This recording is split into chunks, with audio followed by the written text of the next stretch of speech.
იმაზესაც მოგახსენე. ვინ არიან ის პირველი ბავშვები, ვინც ესწრებოდნენ პირველ საკვირაო სკოლას და თუ დადიან კიდევ. რამდენიმეს გაჩვენებთ. მაგრამ თან რა აზრი გამიჩნდა. აი ახლა თქვენ ვინც აქ დადიხართ, დავუშვათ ზოგი შეიძლება 9 წელია, ზოგი შეიძლება 1 წელია, ზოგი შეიძლება 7 წელია. რამდენიც არის, ხო? ყველაზე და ერთი რამე თუ შეგიძლიათ გაიხსენოთ რა დაგამახსოვრდეთ დავუშვათ ამ ხნის განმავლობაში აი იმ თემაზე ვისაუბროთ რაც თქვენ დაგამახსოვრდეთ. ეხლა რატო ამბობ ამას? ეს ერთი მხრივ ჩვენ კიდევ ერთხელ გაგვახსენებს ამ თემას და მეორე მხრივ მეც იმეც შემატებს რომ თურმე ღირდა ეს რომ თქვი და ეს რომ თქვენამდე მოვიტანე. რატო ამბობ ახლა? ერთხელ ჩავატარე შეხვედრა პატარა მეჯრისხევის სკოლაში. რაღაც საკითხებზე ვისაუბრეთ. ეს ბავშვები მე აქეთ ჩამოვიდნენ, აქ იყვნენ და მე ვკითხე, აბა რაზე ვისაუბრეთ მეთქი? მე კარგად აღარ მახსოვდა, ბუნდოვნად მახსოვდა რაღაცები. და იმ ბავშვებმა შეიძლება ითქვას ზედმიწევნით გაიხსენეს ყველაფერი, რაც იქ თქვი და ამან მე იმედი შემატარო თურმე ესე იგი ღირდა რომ იქ ჩავსულიყავი მათთან გამეტარებინა ის დრო და ეს დათესილი დარჩა იქ. რამდენად გამოიღებს ნაყოფს მე ჩვენში ის სიტყვა, რასაც ჩვენ ვისმენთ. ეს სხვა საკითხია, მაგრამ ერთი ისაა რომ ჯერ დარჩეს ადამიანში და მე მაინტერესებს თქვენში რა შეიძლება დარჩენილიყო. მოდი მანამდე ბავშვებს გაჩვენებთ. ერთ-ერთი აი პირველი ვინც დავინახე, ანა კარაგეზოვი, ნინი ციკლაური. მოდით დაგინახონ ბავშვები, მაინტერესებს ვინახართ. ანა მუზიაშვილი, ბარბარე ზაკუტაშვილი, გიორგი ზაკუტაშვილი, ივანე. მოდი ნინი აკოფიანი, აი თვითონ გამოვიდა. აი ესენი ვინც აი სულ პირველად 2017 წელს რომ დაიწყო იქიდან ვამბობდა. ვინმე ხო არ გამორჩა. ძველ საკვირაოში ასევე დადიოდა ხოლმე ხვიჩა იქ მოვიდა, ნიკოლოზ ხარხელი იქ მოვიდა, ანდრია იქ მოვიდა. კიდე ვინ მოვიდა იქ? შენ იქიდან მოდიოდი? აი ნინი აკოფიანი უკან წავიდა. აი ესენი არიან სულ პირველად ის ეხლა მე უცბად ვფიქრობდი რომ ის სურათის ვაჩვენო მეთქი, მაგრამ უცბად ვეღარ ვიყო სულ პირველი საკვირაო სკოლის სურათი არსებობს. პირველი და მეორე შეხვედრების. მე უკვე ხო წიგნშიც ხო არის საკვირაო სკოლის საუბრების წიგნში არის პირველი სურათიც მეორეც. ეს დარბაზი რო გაიხსნა აქ რომ პირველი ჩატარდა, იმ პირველი შეხვედრის სურათიც არის. ეგეც რაღაცა შეიძლება ვიღაცისთვის დიდი არაფერი, მაგრამ ჩვენთვის ეგ ისტორიის ნაწილია და ჩვენ ეგ გვიყვარს და ჩვენ მაგითი საზრდოობთ. სხვისთვის შეიძლება სულაც არაფერს არ ნიშნავდეს. აჩვენეთ ეს ბავშვები მსოფლიოს და შეიძლება ომი დაიწყოს.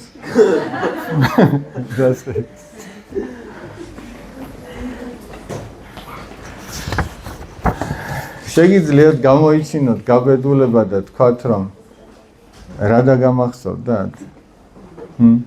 აბა ივანე, რა დაგამახსოვთ? მარტო იმ ძველი საკვირაოდან კი არა, საერთოდ ვამბობ, აი ყველაზე მეტად რამ შეიძლება იმოქმედა თქვენზე, რა ამოისმინეთ და ასე შემდეგ. მოდი დღეს მაგაზე ვისაუბროთ. თან ერთი ძალიან საინტერესო ამბავი მინდა თქვენთან ერთად წავიკითხოთ.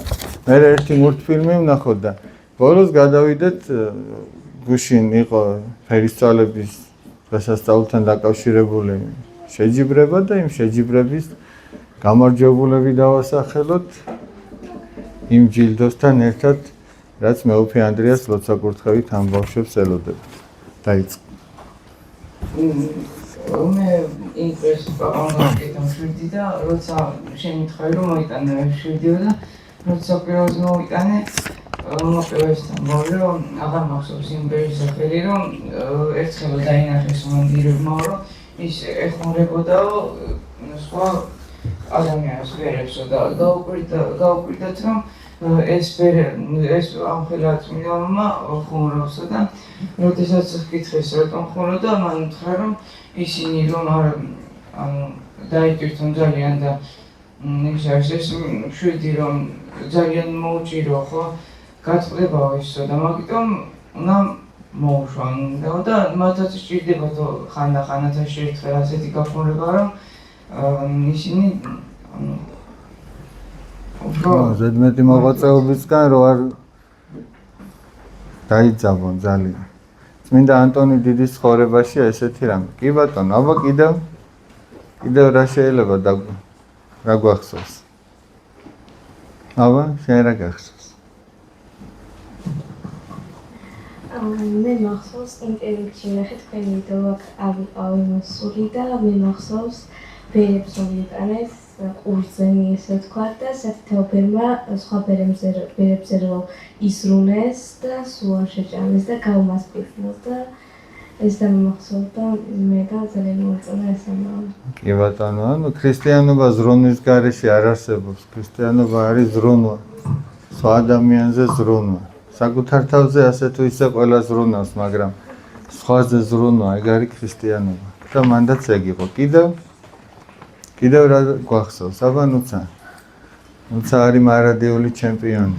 დღეს რა იქნება კაცმა არ იცის, მაგრამ ნუ ყოველ შემთხვევაში აქამდე ეგრე იყო.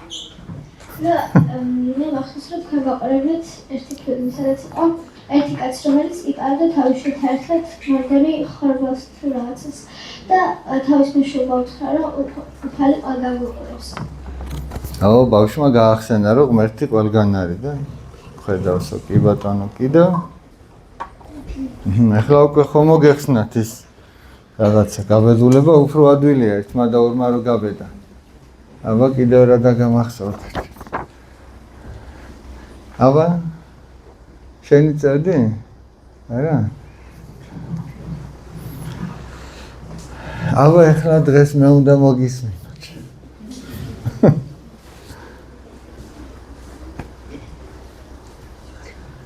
ერთი ესეთი ამბავი იყო, რომ გახსოვთ სამართლის ლექციასთან დაკავშირებით რომ მოგიყევით. სამართლის ლექცია მიმდინარეობს, აი როგორც სკოლაში გაკვეთილია, ისე უნივერსიტეტში იმ გაკვეთის ლექცია ეწოდება, ეგრე არ არის? ხო და სამართლის ლექციაა და რა განსხვავებაა, ეკითხება ლექტორი სამართალსა და სამართლიანობას შორის. და ესენი ვერ პასუხობენ და ადგა ლექტორი და ერთი ბავშვი გააგდო აუდიტორიიდან. აუდიტორია იგივე კლასი, ხო? გააგდო ეს ბავშვი აუდიტორიიდან და გააგრძელა ლექცია. აი დავუშვათ შენ რა ქვია კუდრაჭა? ია? ელენი. აი დავუშვათ ელენე გააგდო აუდიტორიიდან, კლასიდან. ლექცია რომ თავდებოდა, კითხა ბავშვებს რომ მე რომ ეხლა ელენე კლასიდან გავაგდე, ეს სამართლიანი იყო თუ არა? არა უთხრეს. და კითხა ლექტორმა და ხმა რატო არ მოიღეთო? რატო არ დაიცავით? მარტო იმის ცოდნა რომ რა არის მართალი და რა არის ტყუანი, თუ მაგას გამბედაობა არ ახლავს და შენ ვერ იტყვი რომ რატო გააკეთეთ პატივცემულო ეს, ეთქვათ კორექტულად, კულტურულად, ძდილობიანად, მაგრამ ეთქვათ. რატომ გააკეთეთ პატივცემულო, რატომ გააგდეთ, რა დააშავა? განაგინებით და შეურაცხყოფით კი არ ეთქვათ.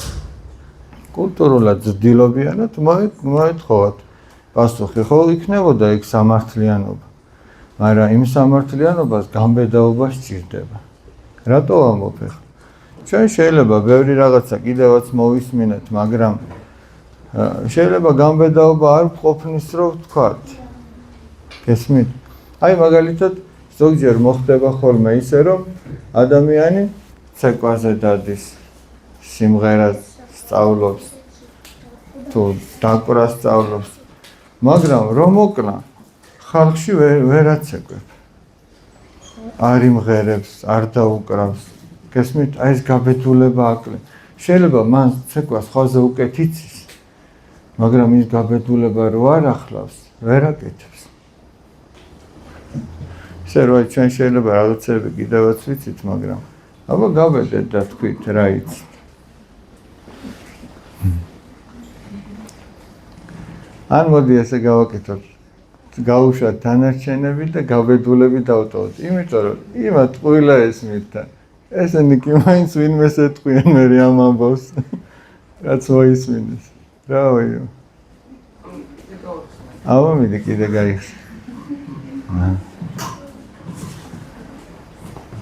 ერთხელ მითხარი რომ არ უნდა დაუჯეროთ იმას რაც სხვას ლაპარაკობს და თუ ჩვენ ისტორიები როგორც ერდება სხვა შეცვლის კიდე სხვანაირად როგორც დააწყოს და ბოლოს ადამიანთან სულ სხვა რამე მიდის და დაახლოებით 10 ბავშვი გამყვანე და გავედით გარეთ და საცდავად შემოვიდით და ერთი უყვებოდა მეორეს და ბოლოს შემოვედი მე და მე იმ ბიჭმა მითხრა 5 სიტყვა ბოლოს ვინც იყო ჩემს წინ და შენ მოყევი ამბავი და არ და იმ ამბავში არც იყო ის 5 სიტყვა რომელიც მან მითხრა და ყველამ შეცვალა თავისნაირად და ესეთიც და ჩაატარეს მართლა როგორ ცელდება ჭორი მე რაც მოუყევი პირველს ეს მეორეს არ ესმოდა პირველმა მეორეს მოუყვა ოღონდ შეცვალა რაღაცეები მე მეორე ძალით კი არ შეცვალა უბრალოდ ესე ესე მოუყვა ესე მითხრა ესე მოხდა მეორე მესამეს მოუყვა მესამე მარიცოდა რაზე იყო მანამდე ლაპარაკი და რაც მეათემდე მივიდა სულ სხვა რამე იყო იმისგან გასხოვით რაც მე მოუყევი ეგრე ვცელდება ჭორი რაღაცას რო გავიგონებ თუ მე მივამატებთ რაღაცას მე მოვაკლებთ რაღაცას და სულ სხვა რამე გამოდის სხვა თავის ჭკუით თავის ფილტრში გაატარებს კიდე ამას ისიც მოვაკლებს და გამოდის რაღაცა აბდაუბდა საბოლოო ჯამში სხვათა შორის ეხლა კვირას გუშინ წავიკითხეთ ესეთი სახარება ჩვენ ამაზე გვისაუბრია მაგრამ მოდი კიდევ ერთხელ გავიხსენოთ მიტევებასთან დაკავშირებით იყო ერთ ბატონს ყავდა პატერიკიც არის მონები რომ ყავდა და გადაწყვიტა რომ ანგარიში გაესწორებინა მათთან ვიღაცას 10,000 ტალანტი ემართა მიიყვანეს მეფესთან მეფემ თქვა რომ გაყიდეთო ეგეცო მისი ცოლშვილიცო მისი შვილე მისი მთელის ქონება და გადაიხადოს ვალიო ეს მონა მუხლებში ჩაუვარდა ევედრება არ გააკეთო ეგ და მოწყალე იყავი ჩემს მიმართ და ყველაფერს გადაგიხდია ამ მეფემ აპატია საერთოდ აპატია და გაუშვა ეს ამან მე ნახა თავისი თანამოძმა და ყელში სცდა და აღსჯობს და ეუბნება რომ მომეციო ჩემი ვალიო 100 დინარი ემართა ეს ძალიან მცირე იყო იმასთან შედარებით რაც მას აპატიეს მასაც იგივე სიტყვებით ევედრებიან შემიწყალე დრო მომეცი და გადაგიხდი მაგრამ მან არ მოისმინა წააყვანა და საპყრობილეში ჩააგდებინა და ეს რომ მეფემ გაიგო დაიბარა და უთხრა რომ შენ რადგან მევედრებოდი ხო გაპატია და შენ რატო არ აპატიე შენს თანამოძმეს ისე რომ აი ჩვენ ერთმანეთის მიმართ მიმტევებლები უნდა ვიყოთ ქრისტიანი თუ მიმტევებელი არ არის აბა რანაირი ქრისტიანი იქნება ჩვენ ღმერთი გვპატიობს მაშინ როდესაც ნანობთ მაგრამ ჩვენ რო ვიღაცა რაღაცას დაგვიშავებს და შენდობას ვთხოვთ ჩვენ გული კი არ უნდა გაგვისასტიკდეს აი სახარებაში რა წერია 7 ჯერაც რომ შესწოდოსო დღეში და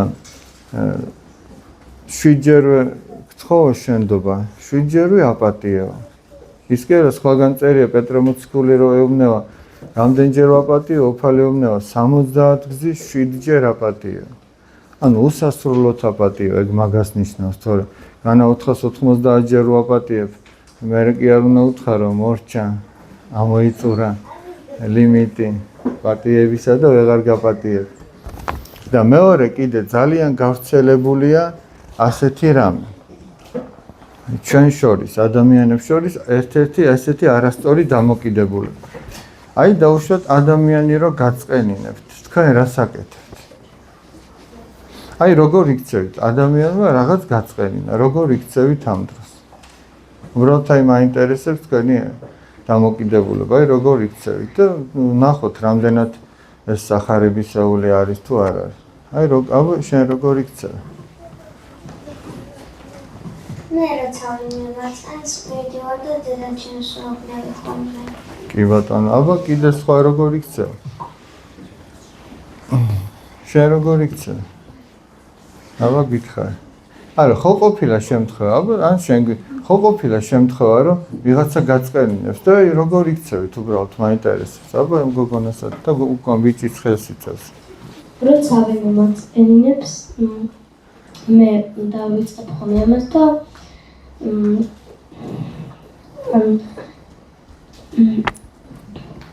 მე უკვე აღარ დავიმახსოვრებ ამას და შემდეგისთვის თუ მაწყინებს, მაინც კიდევ არ შეგიმჩნევ და მაინც ისე თკბილად მოვასიყვარულები და თკბილად მოვაფერები. კი ბატონო, აბა შენ როგორ იქცევი ხომ? იცით რა ვთქვათ, აი რაც მომხდარა, ჩვენ როგორ მოგქცეულვართ მაგაზე. მომავალში როგორ მოვიქცევით, იმაზე კი არის, იქ რას ვიზავთ, კაცმა არ იცის, იმ რეალობის წინაშე რო დადგები, ეხლა ვერ იტყვი იქ რას ვიზავ. როდესაც მე მაწყენინებენ, პირველ რიგში ჩემ ოჯახის ერთ-ერთ წევრს უბრალოდ ვეკითხები თუ ეხლა რა ვქნა, დავივიწყო, გულში ჩავიდო თუ რა ვქნა რა. ამის შემდეგ უმეტესად ამ ყველაფერს ჩემს ვეკითხები ხოლმე და ის რა თქმა უნდა კარგს მეუბნება და მეუბნება ხოლმე რომ უბრალოდ ეს ანუ სხვას არავის არ თქოს, მარტო იმ ადამიანმა გითხრა და ეს მისი აზრია და აუცილებელი რა, ანუ არ უნდა დაუჯერო ეგეთ ადამიანებს. შენი და აქ არის ხო რომელია? აბა გითხრას თვითონ როგორ იქცევა ხომ? როცა აწყენინებენ. თუ არ მოხდარა ეგეთი ჯერ?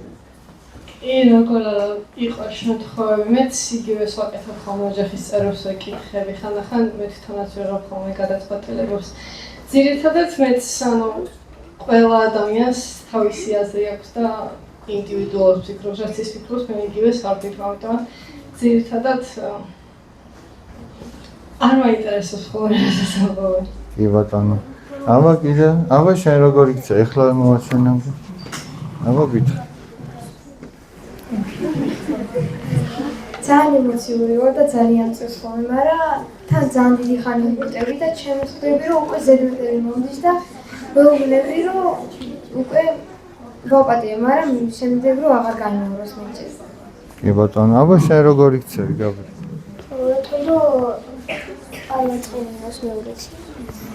ეტყვი რომ მეორეჯერ არ გაწყენ. აი სახარებაში ასეთი რამე წერია ბავშვები. თუ ვინმე გაწყენინებს აი დაუშვათ გაბრიელმა ელენეს აწყენინა. იქ ასეთი რამე წერია.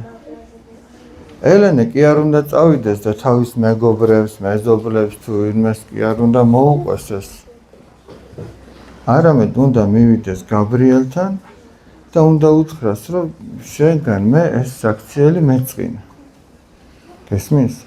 ოღონდ როცა გაბრიელი მარტო იქნება, მაშინ უნდა გააკეთო ეს.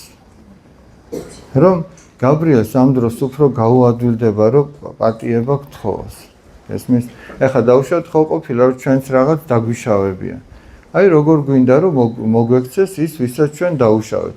დავუშვათ თანაკლასელებთან ერთად მივდივართ ქუჩაში და ამ დროს მოვიდეს და გითხრას რომ იცი რა ელენე შენგან მე ესა და ეს მეწყინა.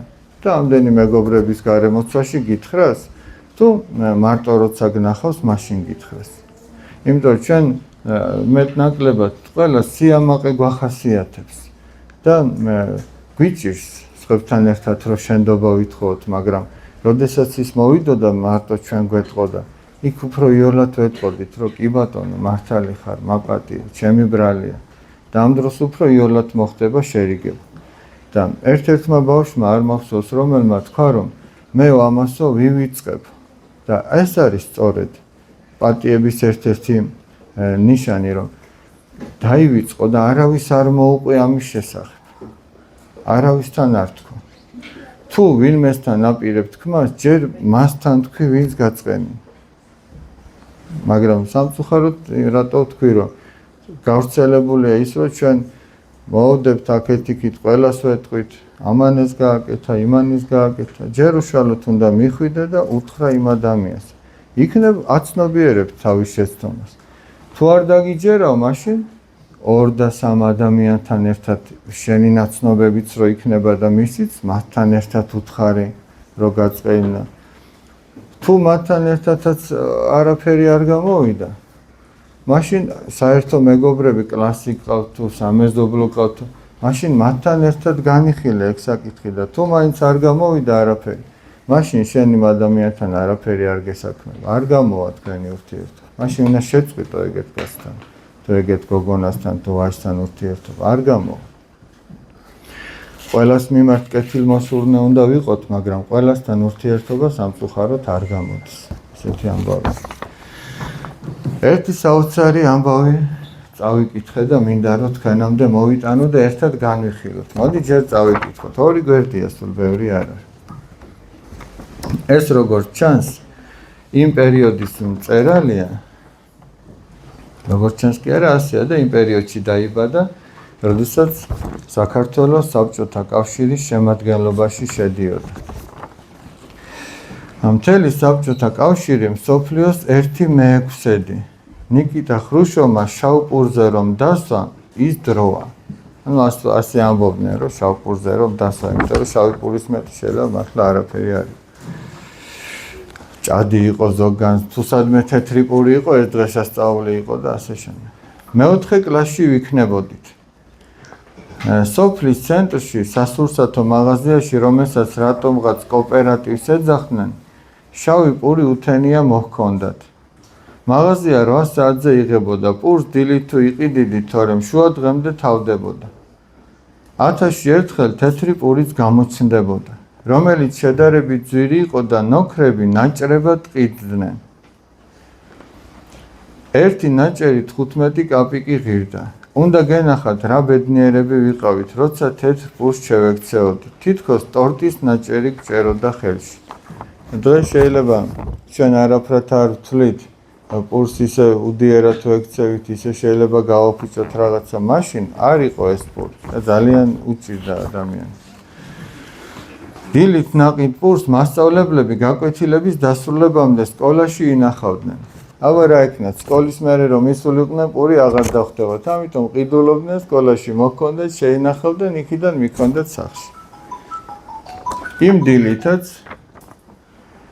რაისა მასწავლებელმა გაზეთში გახვეული შავი პური საკლასო ოთახში შემოიტანა. მასწავლებლის მაგიდის ზედა ნაწილი ჩვეულებრივი ყუთი იყო, რომელსაც ფეხები ჰქონდა მიმაგრებული, ხოლო ზემოდან ოდნავ დაქანებული სქელი ფანერის დაფა ეხურებოდა. ახადა მასწავლებელმა მაგიდას სახურავი და პური შიგ ჩადო.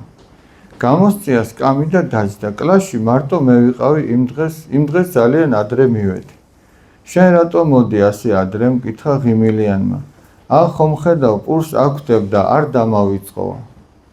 არა, მას არ დაგავიწყებ, უპასუხე გახარებულმა იმით, რომ მასწავლებელს დავჭირდი. მეორე გაკვეთილზე სუფთა წერა ჰქონდა. იყო მაშინ წერის ამნაირი სახე. ყველანი ვინდომებდით როგორმე ლამაზად და კოხტად გამოგვეყვანა ასოები. ჩვეულებრივ მასწავლებელი მერხებს შუა დადიოდა. ჩვენ გვერდზე ჩერდებოდა და შენიშვნებს გვაძლევდა. მე არ ვიყავი ცუდი მოსწავლე, მაგრამ ასოების მოხაზულობა არ მივარგავდა, ერთი სიტყვით ჯღაბნიდი.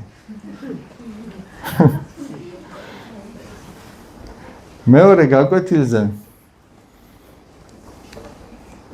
მეცადე ვიყავით, მოვიდა ჩემთან, დახედა ჩემს ნაწერს და ეს ბავშვი გადამრევსო საკმაოდ ხმამაღლა წამოიძახა. არ გცხვენია ბიჭო, რასაა რომ შვები, ესაა სუფთა წერა? მეწყინა, თვალები ცრემლებით ამევსო. ჩემ უკან ჯანაშიას გოგო იჯდა, რომელსაც თავს ვაწონებდი და ახლა ეს დაუნდობელი შენიშვნა კატასტროფად მეჩვენა. დანაპირს არ მიხსნიდა. შემდეგი ორი გაკვეთილი ჯოჯოხეთად მეკცა. დაირეკა ბოლო ზარიც და გავცვივდით გარეთ. საინტერესოდ მიდის? მე ძალიან მომეწონა, განსაკუთრებით ბოლოში. ხედავ, მოდის რაისა მასწავლებელი და პური არ მოაქვს. გახარებული გავყევი უკან. გადაუხვია ასფალტიან სამანქანო გზას და დაადგა შინისკენ მიმავალ გრუნტიან ქუჩას. აწი არაა მომბრუნებელი, მორჩა დაავიწყდა პურის არსებობა. მიუბრუნდი საკლასო ოთახში. ავხადე მაგიდის სახურავიდან, აგერაა ეს დალოცვილი. მშია კუჭი მიხმება. ჩამოვციცქნი ცოტას მეთქი ვიფიქრე, შემოვაცალე გაზეთი.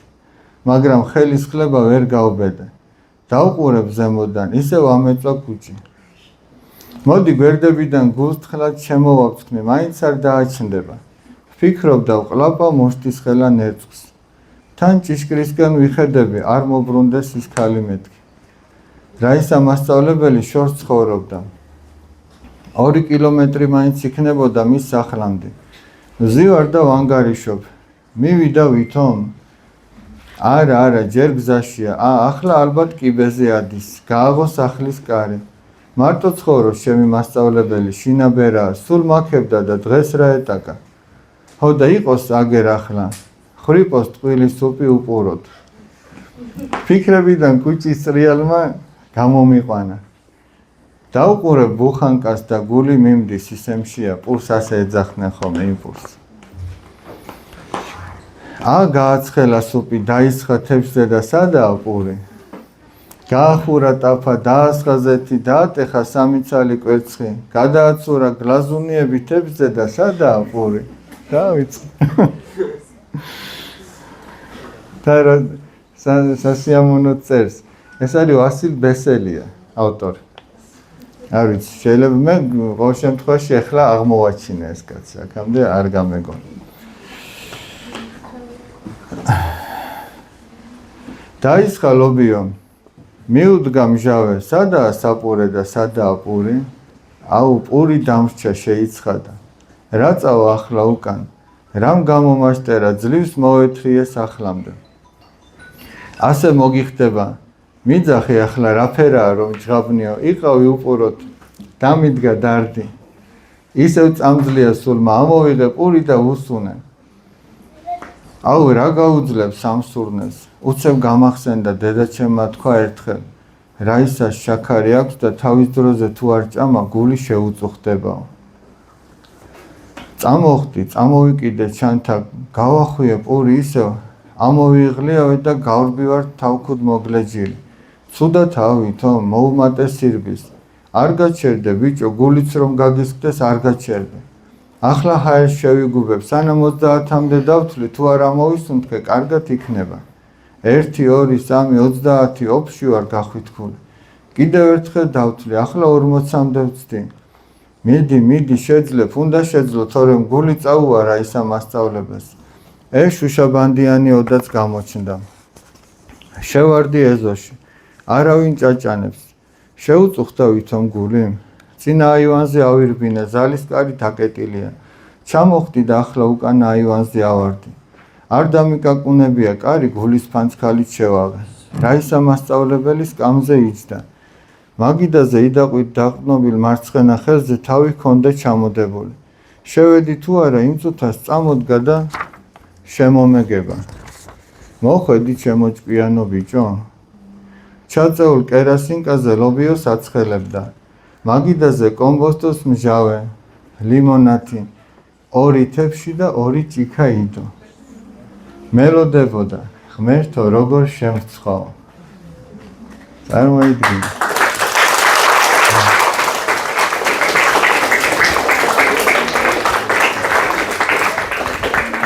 რა საოცარი ამბავი.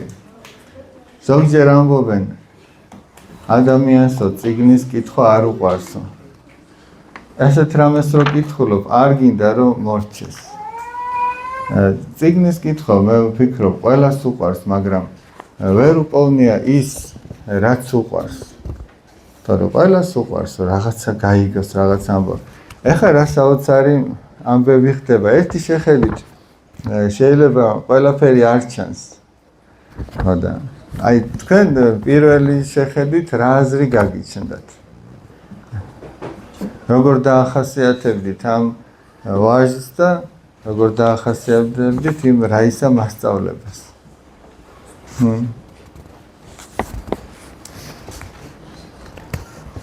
აბა რას თქვით? გაბედულება კიდე გვაკლია. რატომ მაინც და მაინც ორი თებში და ორი ჭიქა. ჩემი აზრით ახლა მასწავლებელი მართალი იყო თუ ის ცუდად წერდა მოსწავლე, მაგრამ ამჯერად ცოტა სიუხეში გამოიჩინა, მაგრამ აშკარად ასწავლა ხო რომ ცუდად არ უნდა წეროს. ანუ ჩემი აზრით საწყენად არ უნდა მიიღო. მეც საწყენად მივიღებდი, მაგრამ არასწორი იქნებოდა. ხოლო იმ მოსწავლეზე, რავი, მე მაგდას ვერ მოვითმენდი, მაგრამ როდესაც შია და ესე დარბის და მით უმეტეს გოდი როდესაც უკვე გასკდომაზე აქვს და ძალიან დაიღალა და კიდე ამდენი გამძლეობა აქვს, რავი, ძალიან კეთილი ყოფილა მაშინ. სინდისი ამუშავდა ხო მართალი? აი თუ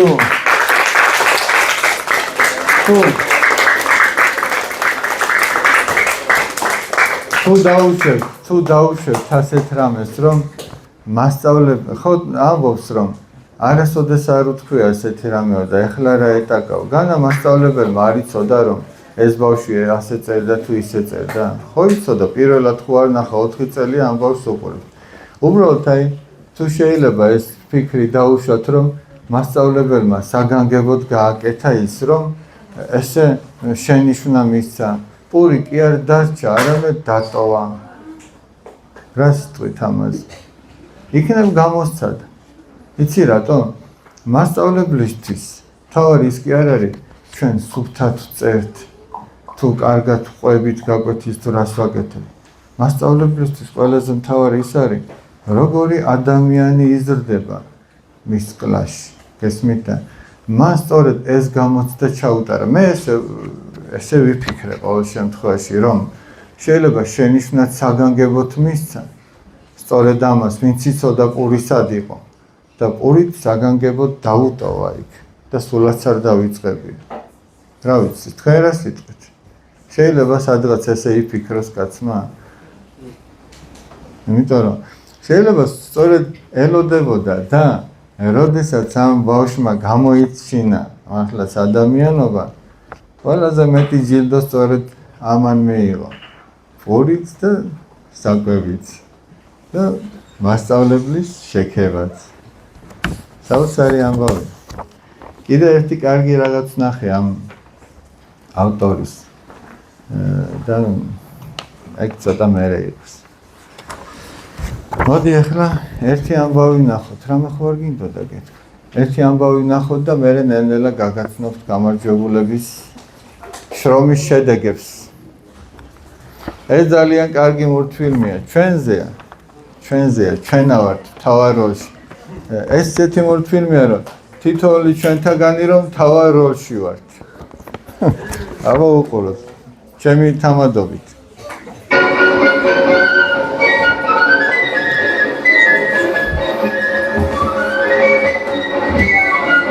Thank you.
კარგი იყო?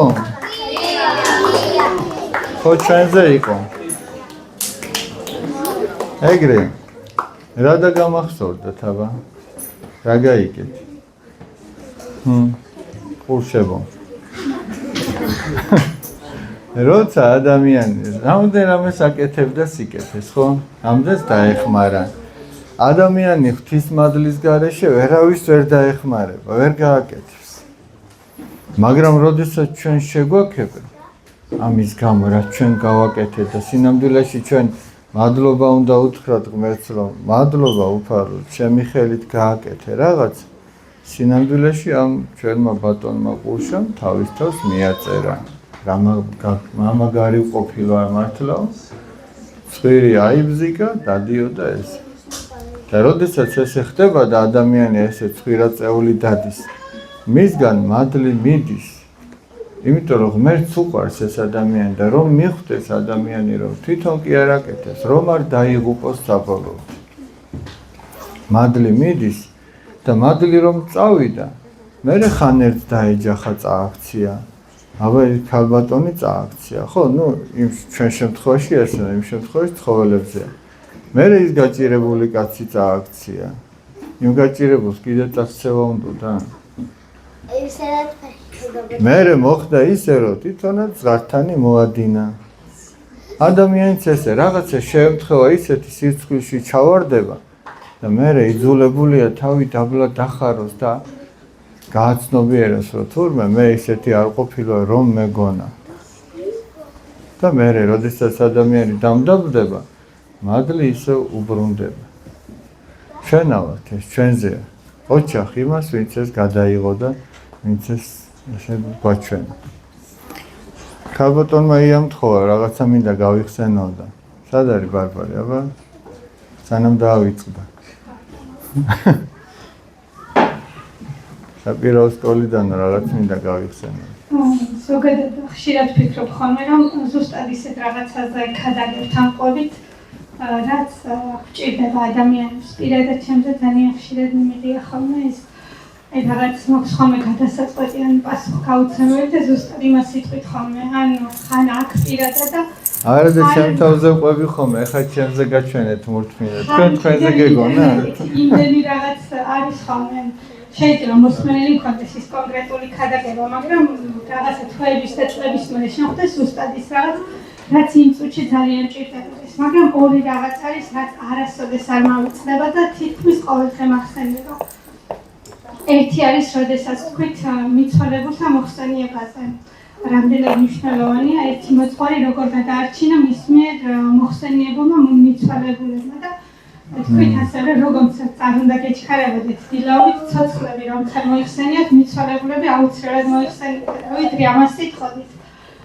ადრე მქონდა ხოლმე ასეთი შემთხვევები, რომ ვერ ვასწრებდი და ცოცხლებს ვსტოვებდი მოკლედ და ვფიქრობდი, რომ თუ რამე ის თავს მიხედავი თქო და მოკლედ ეგ რომ თქვით ძალიან გამიხარდა და იხსნელეს თუ მაქვს ხოლმე ესეთი შემთხვევა მიცვალებულებს უფრო წინ ვაყენებ ხოლმე ვიდრე ცოცხლებს და მეორე კიდე რაც არასდროს არ მოვიწდება ერთხელ თქვით გამოწრულ ლიმონზე და ფანქარზე რომელიც იყო გამოუყენებელი და თავი ქონდა წამთრეული ერთი რომელიც სრულიად გამოუყენებელი იყო და ახლად გამოიყურავდა და მეორე რომელიც გამოყენებული მაგრამ სარგებელი მოუტანა ადამიანებს და ასევე გაწრულ და გამოუწრულ ლიმონზე. ლიმონი აღარ მახსოვდა.